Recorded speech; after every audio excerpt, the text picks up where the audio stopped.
don't get me wrong, I absolutely love my Z4, but I'm just trying to nail a few things in that you might want to understand from the perspective of never owning one of these cars or anything like this beforehand.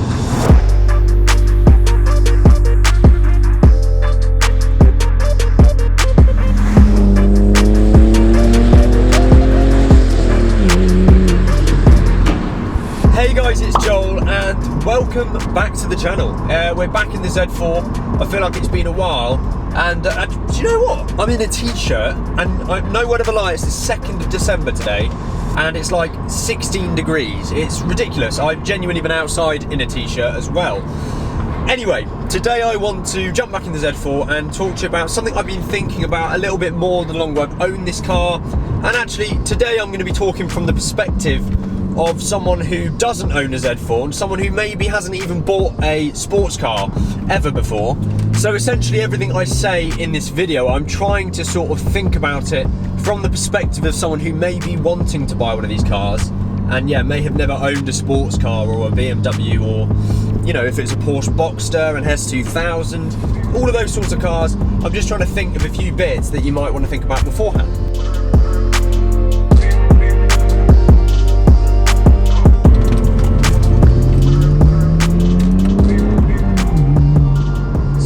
I want to get into an important point first, and it's what everything comes down to at the end of the day, and what everyone's most interested in is cost. So this does come down to cost, and I'm not going to talk about how much these cars are to buy, because we all know that Z4s are, you know, way less than £5 for this 3-litre model if you get a high mileage one. Porsche Boxster S's you can even get for £5, the 986 generation. Honda S2000s, maybe a little bit more, but you know, the list goes on with cars you can buy, 2-seater, convertible, manual sports cars, right? So what I want to talk about is actually that the costs of these cars don't stop at the cost price of the car. Does that make any sense? So it is the same with any car, of course. However, I find the more that I have had this car, it's quite apparent that the maintenance costs of these cars, you know, parts, labour, things like that, they're not very cheap relative to the value of the car.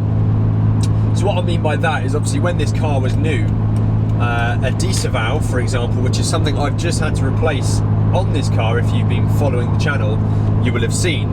But a diesel valve from BMW is £300, right?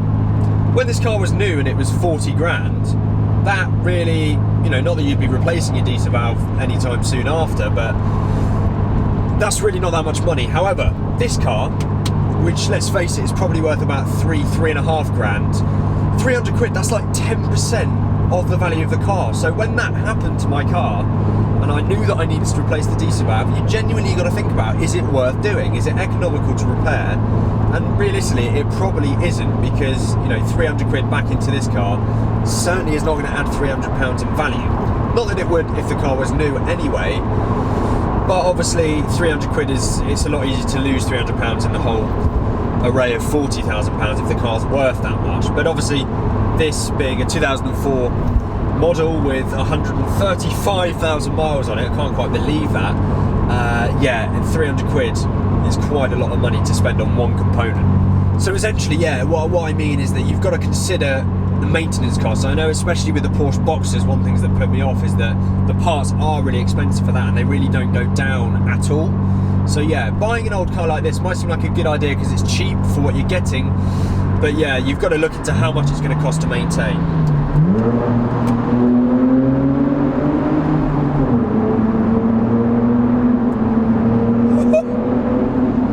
That's with the windows up. Bloody hell. So then guys, after just deliberately making a ton of noise in that tunnel, that's the Hindhead tunnel by the way, it's a really, really long one, definitely worth coming down for if you want to make some noise.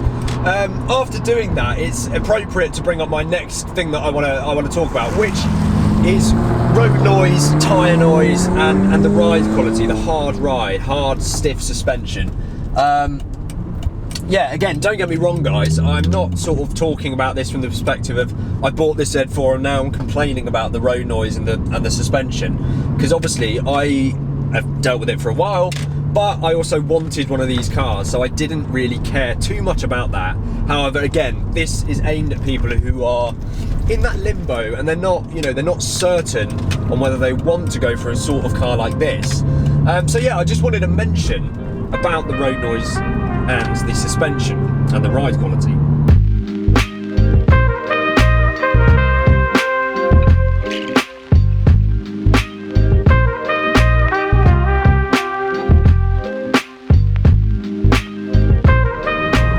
So as you might expect, the road noise, I mean, you can probably hear it now. All you can probably hear is my exhaust, actually, which is my own fault.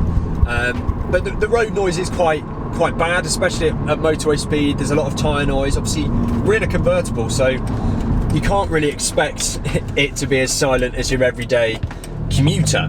Now, obviously in previous videos I've mentioned how it's actually really good and you wouldn't notice you're in a convertible, but again, that was from the perspective of someone who might already have one of these cars or doesn't really care. Whereas again, this is to someone who may never have experienced a car like this. So you've got to be prepared for that. You've got to expect the road noise to be a lot worse than you might be used to, okay, if you're not coming from a car such as one like this. In addition to that, the suspension in these cars, I think, if we're talking about Z4s for a minute, the 3 litre version, which is what I'm driving now, is a stiffer ride than the other models, right? So it's your right of way. What are you doing? Stupid. Old people should be. Sorry, I got distracted there by someone who doesn't know how to use a roundabout.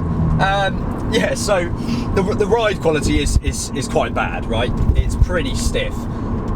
I'm used to it by this point. It does actually bother me. This particular car, I think, needs a bit of suspension work because it really is knocking quite badly.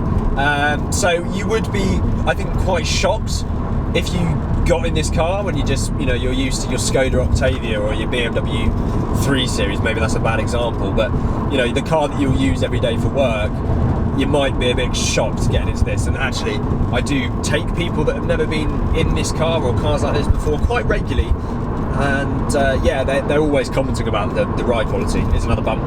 Okay. But yeah, it's not too bad. I wouldn't say don't buy a car like this because it's quite a stiff suspension. At the end of the day, if you want a sports car and you want something that's convertible, maybe a little bit fast, or for whatever reasons you might be buying it, I think the stiff suspension adds to it. I'm talking from the perspective now as someone who uses this every day, so I do notice quite a lot that it's a bit uncomfortable sometimes.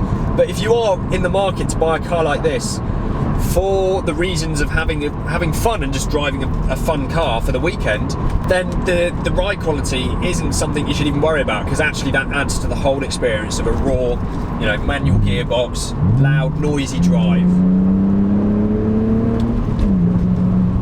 Another pointer I wanted to give to anyone that may not have experienced something like this is, obviously, I mean, all of these things are obvious. I'm just trying to elaborate on them for you because you may have thought about them previously. So if you haven't been privileged enough to be in one of these cars, the technology is lacking, okay? It's an old car now.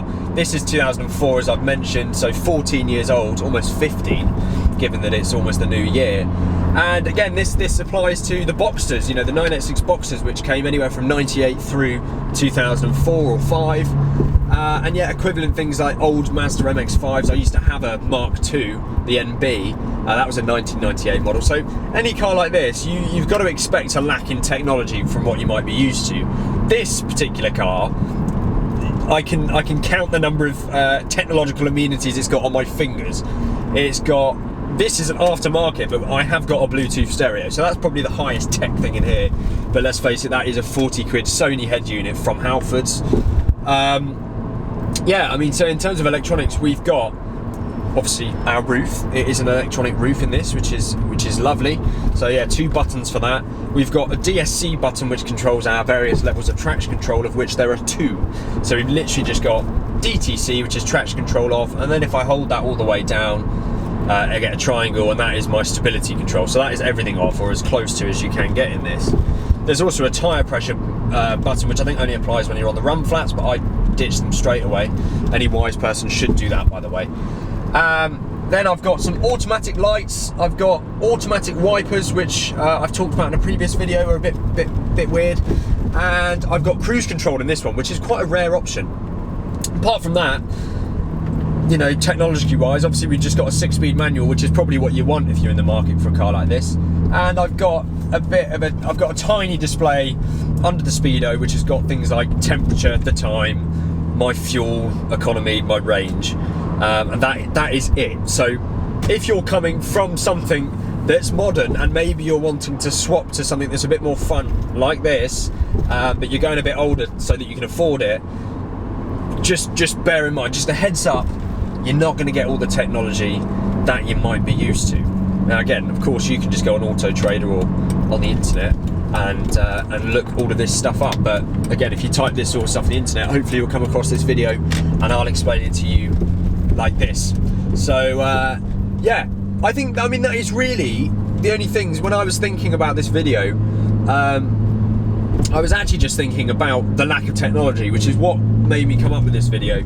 I was just thinking about how actually I'd like a few other things, having driven a lot of newer cars recently. I'd like adaptive cruise control, I'd like better headlights, I'd like xenons, you know. There's lots of things I'd like, which this car doesn't have. And it occurred to me that lots of people might see a nice flashy black BMW driving around, but not quite realise how ancient it is in terms of the technology inside. And also I just wanted to point out, you know, the things about the maintenance. You may not expect the costs to be what they are. You may expect, because the car's an older car and the cost of the car is quite cheap, you might think that the cost of maintaining it reflects that, but I haven't found that to be so, not with BMW anyway. The parts are what they were when the car was new. So you've got to consider these things. I thought I'd point them out as a sort of a reasons not to buy a Z4, or reasons not to buy a sports car, or things to consider before buying a Z4 or a sports car, because I certainly don't want to put anyone off. It's a great joy driving this car on a daily basis. That's a complete lie. I hate it sometimes, but it's a great joy sometimes, and I wouldn't want to detract anyone from experiencing that. So yeah, I think that's all I actually wanted to mention. I couldn't think of anything else that's really something you should think about. I'm thinking of doing a video soon about things you should specifically look for when buying one of these. So what options were on these cars that you want to have ticked if you buy a used one. Also, problems that are known with this, what should you look for when it comes to that. And yeah, that's pretty much it, guys. So I thank you very, very much if you're still watching, for getting this far and watching the video. If you're new here and you haven't already, it would mean the world to me if you subscribed. We're trying to hit 4,000 subscribers. That's our next milestone. So if we can do that nice and promptly, that would be amazing. Anyway, leave the video a like if you enjoyed it. Comment below if there's any other bits that you want to contribute to people who may be considering these cars. If you own something like this, comment below something that you would recommend other people check out before delving into this world. And yeah, thank you guys so much for watching, and I will see you very, very soon.